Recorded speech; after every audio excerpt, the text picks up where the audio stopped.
2026 a vu l'émergence de l'Ukraine comme une puissance de frappe à longue portée. Un nombre record de drones ont été envoyés en Russie et dans les territoires occupés, ce qui a conduit à un nombre record de cibles touchées. Si l'année se terminait ici, l'Ukraine aurait déjà connu une année 2026, époustouflante. Mais l'Ukraine en a encore plus de prévu. Beaucoup plus encore. Ce plan est brutal, c'est plus qu'ambitieux, mais si l'Ukraine y parvient, mec, ça va être énorme. La liste a été établie. L'Ukraine est déjà à l'œuvre. Ce qui attend la Russie maintenant, c'est la prochaine évolution d'une campagne de frappe en profondeur, qui a déjà plongé Poutine dans le désespoir. Le 26 juillet, le président ukrainien Volodymyr Zelensky a fait une annonce majeure. Après une réunion avec les principaux commandants militaires ukrainiens, une nouvelle liste de cibles prioritaires a été établie. Cette liste a été conçue à la fois pour s'appuyer sur le succès de la campagne actuelle de frappe en profondeur de l'Ukraine et pour attaquer des cibles que la Russie ne veut absolument pas perdre et qui n'auraient peut-être même pas été possible de frapper il y a seulement quelques mois. Zelensky déclare que la portée sans cesse croissante des drones ukrainiens a rendu possible la création de cette liste. Comme l'échec des défenses aériennes russes face aux drones sur les raffineries pétrolières et de nombreuses bases militaires et aériennes où les frappes ukrainiennes à longue portée ont déjà touché leurs cibles.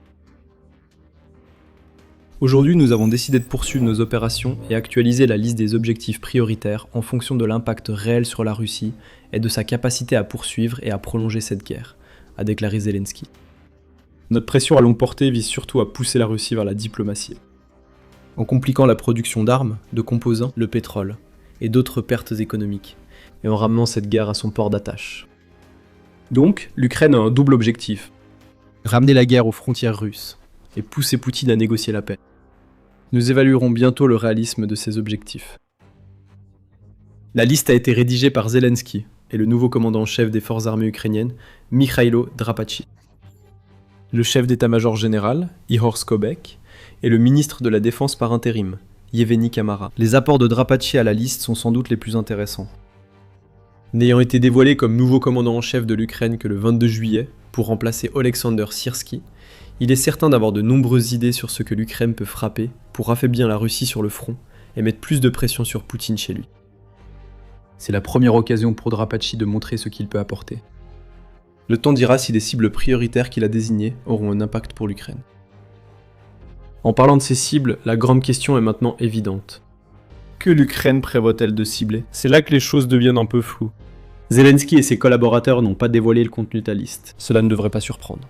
Dire à la Russie que l'Ukraine prévoit de frapper telle ou telle cible donne simplement au Kremlin l'occasion de déployer autant de systèmes de défense aérienne que possible sur cette cible.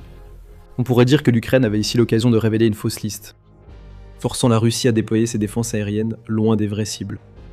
L'Ukraine pense peut-être que ce serait trop risqué, et qu'il vaut mieux tout garder secret jusqu'à ce que les drones volent et que les incendies se déclarent. Cependant, on peut avoir quelques indices sur ce que l'Ukraine veut frapper en se basant sur ses attaques menées en 2026. Cette année, l'Ukraine a lancé une stratégie de frappe en profondeur, ciblant raffineries, infrastructures énergétiques, usines militaires, défense aérienne, centres logistiques et le réseau électrique de Crimée occupé, tous régulièrement visés par des drones longue portée. L'Ukraine a aussi procédé à la destruction systématique des navires de la flotte fantôme en mer d'Azov et en mer Noire en juillet, atteignant un total de 192 navires touchés au 22 juillet. Et bien sûr, il y a Wildberries, la fameuse entreprise. La version russe d'Amazon a essuyé une véritable tempête de frappes qui ont détruit environ 1/10 des entrepôts et des stocks de l'entreprise. Selon un rapport de Newsweek du 27 juillet, les dégâts de ces frappes seules s'élèvent à des milliards de dollars. L'Ukraine veut surtout infliger à la Russie un maximum de dégâts économiques. On peut donc supposer qu'au moins certaines cibles prioritaires ont une composante économique. D'autres sites Wildberries pourraient être visés. Il reste encore 90% du réseau logistique de l'entreprise à attaquer. Cela représente encore des milliards de dollars de dégâts infligés à une entreprise ciblée, parce qu'elle vend du matériel militaire, des drones et des composants aux soldats russes. Nous serions également prêts à parier que d'autres raffineries de pétrole figurent sur la liste. Le 25 juillet, l'Ukraine a frappé la raffinerie de pétrole de Tyumen, située à environ 2000 km du front. Ici, on voit l'impressionnante portée désormais atteinte par les drones ukrainiens. Cela signifie que des raffineries auparavant inaccessibles sont désormais ciblées en priorité.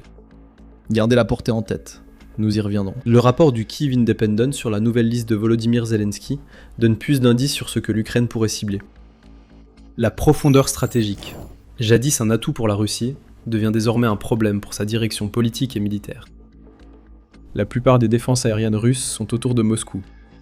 Des résidences gouvernementales, le pont de Crimée et Saint-Pétersbourg, selon le média, c'est ce qu'affirme le président ukrainien. Sur le champ de bataille, l'information, c'est le pouvoir. Mais une bataille reste invisible. Chaque jour, des courtiers en données collectent, regroupent et vendent vos données personnelles sans votre connaissance ni votre consentement. Notre sponsor du jour, Inconi, vous aide à effacer ces données de centaines de bases de données en seulement quelques clics. Vos données personnelles et familiales, comme adresse et téléphone, pourraient être en ligne sans que vous le sachiez. Cela peut entraîner des appels indésirables, des arnaques et des vols d'identité. C'est dangereux pour vous et votre famille. C'est pourquoi j'utilise Inconi. Inconi trouve automatiquement où vos informations personnelles sont exposées et envoie des demandes de suppression en votre nom. Ils ne peuvent pas vous nuire s'ils ne peuvent pas vous trouver. Et avec le forfait illimité, vous pouvez aller encore plus loin. Collez simplement le lien d'un site exposant vos données. Et les experts en confidentialité d'Inconi prendront en charge les suppressions personnalisées. Commencer ne prend que quelques minutes, et après une autorisation unique, Inconi s'occupe du plus gros du travail pour vous.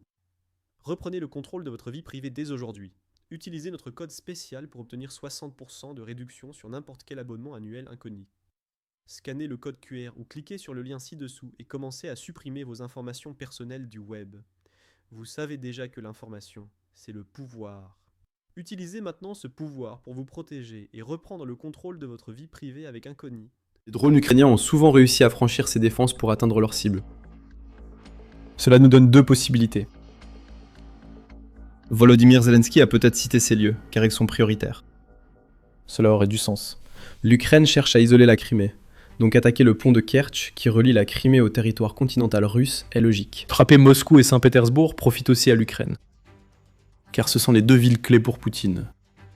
La capitale de la Russie et la ville natale de Poutine seraient les plus protégées pendant la guerre. Donc toute attaque contre elle nuit à la réputation de Poutine en tant que défenseur du peuple russe, aussi important que la douleur économique provoquée par d'autres frappes ukrainiennes. L'autre option serait que l'Ukraine surveille les déplacements des défenses aériennes russes. Poutine renforce ses défenses, aux endroits que Zelensky mentionne. Cela pourrait signifier que d'autres cibles, autrefois inaccessibles, sont maintenant à portée et sans défense suffisante. Des rapports indiquent que la Russie a déplacé des défenses aériennes de l'Arctique pour protéger des sites jugés prioritaires par Poutine.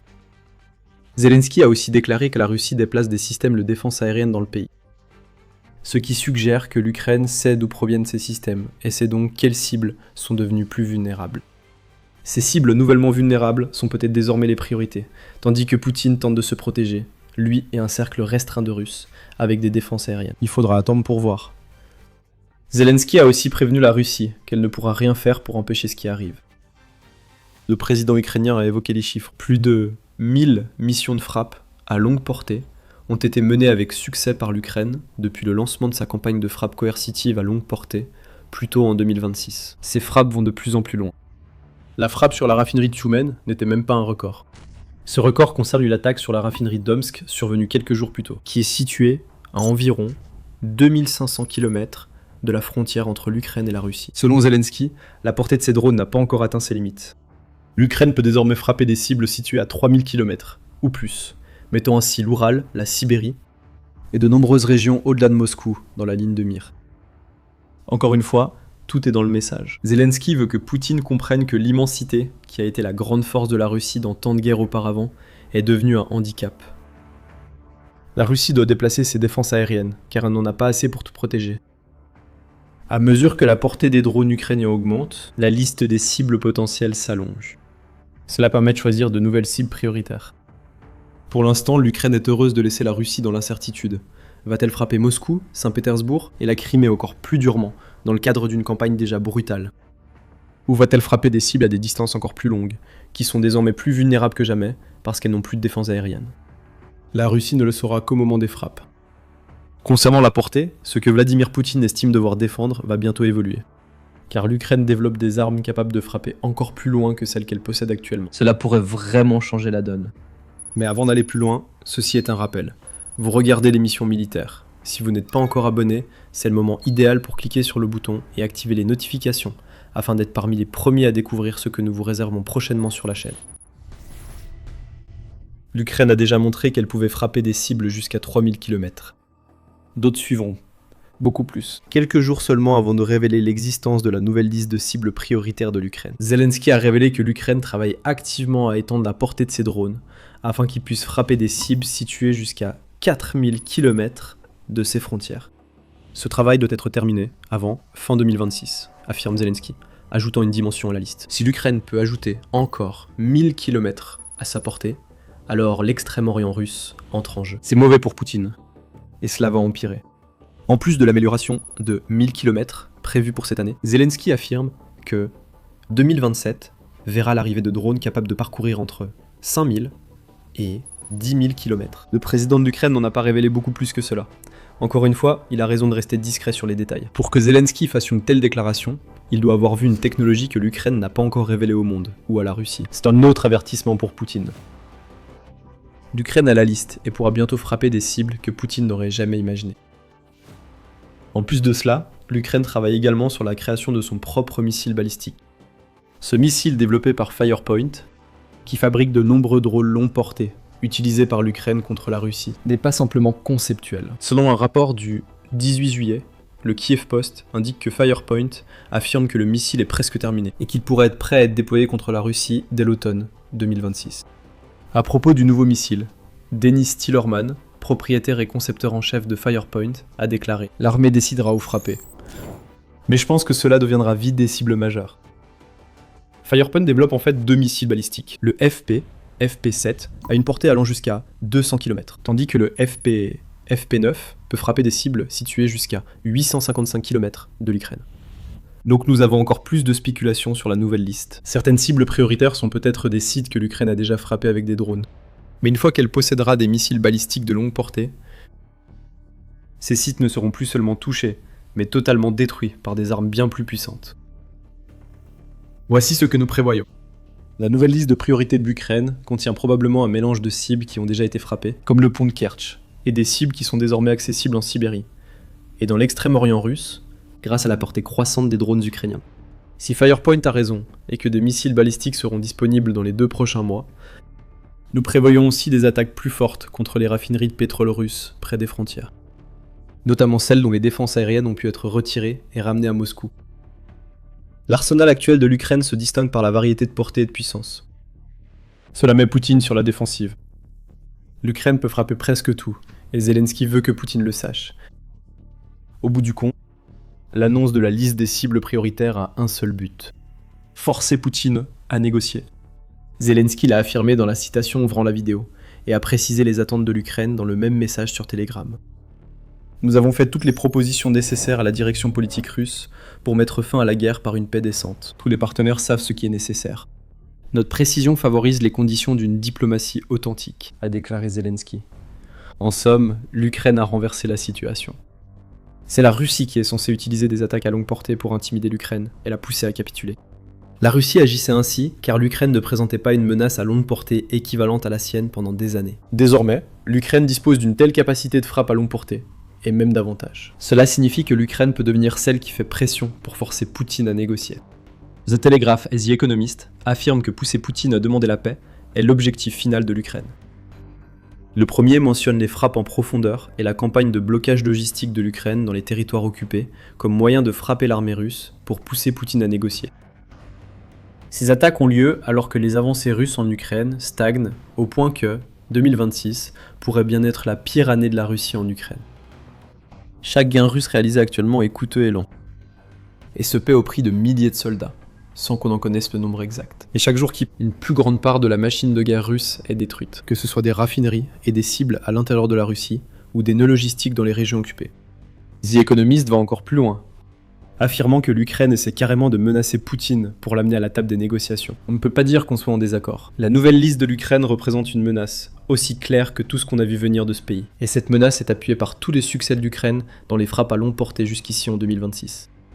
Les menaces de M. Zelensky ne sont pas vaines. L'Ukraine frappe des raffineries russes, provoquant le rationnement de l'essence dans plus de 12 régions. Les frappes sur routes, ponts, raffineries et ferries vers la Crimée affament la péninsule annexée par la Russie, privant un important groupe militaire de ses moyens d'action, selon le média. L'Ukraine sait que la plupart des Russes voudront éviter d'aggraver leur douleur actuelle. C'est pourquoi elle a révélé l'existence de sa nouvelle liste. Mais Poutine n'est pas toute la Russie, et cela pourrait finir par poser problème. La stratégie de l'Ukraine pour forcer Poutine à négocier pourrait ne pas fonctionner, simplement parce que Poutine s'est enfoncé tellement profondément dans un trou avec son invasion de l'Ukraine qu'il sait qu'il finira enterré dans ce trou s'il capitule d'une quelconque manière. On le constate avec la récente rhétorique russe sur les pourparlers de paix. Début juillet, le Financial Times a rapporté que des sources proches de Poutine avaient révélé qu'il était peu probable qu'il participe à des pourparlers de paix significatifs, pas avant février 2027. Pour les Russes, leur préférence reste que les Américains nous livrent l'Ukraine. Ils ne laissent même pas entendre la moindre concession. Ils répètent toujours les mêmes objectifs. Leur position de négociation ne laisse essentiellement aucune place à des discussions constructives, a déclaré l'une des sources aux médias. Au lieu de reconnaître les dégâts actuels et futurs causés par l'Ukraine, Poutine au contraire durcit sa position en affirmant que la Russie gagne, malgré toutes les preuves du contraire. Poutine exige plus de concessions alors que l'Ukraine est sans doute plus forte qu'à n'importe quel moment depuis le début de l'invasion. Ça n'a pas de sens. Et c'est bien ça le problème. Poutine s'est perdu dans sa guerre. Plus récemment, le 27 juillet, le Kremlin a minimisé un projet de trêve aérienne que les États-Unis et l'Ukraine auraient en préparation, écartant ces informations comme de simples spéculations, crédibles seulement lorsqu'un plan sera présenté. Ce genre de réponse te montre guère d'enthousiasme pour un processus de paix auquel Poutine n'a fait que prétendre participer afin d'obtenir ce qu'il veut de l'Ukraine. La Russie ne souhaite probablement pas de trêve aérienne.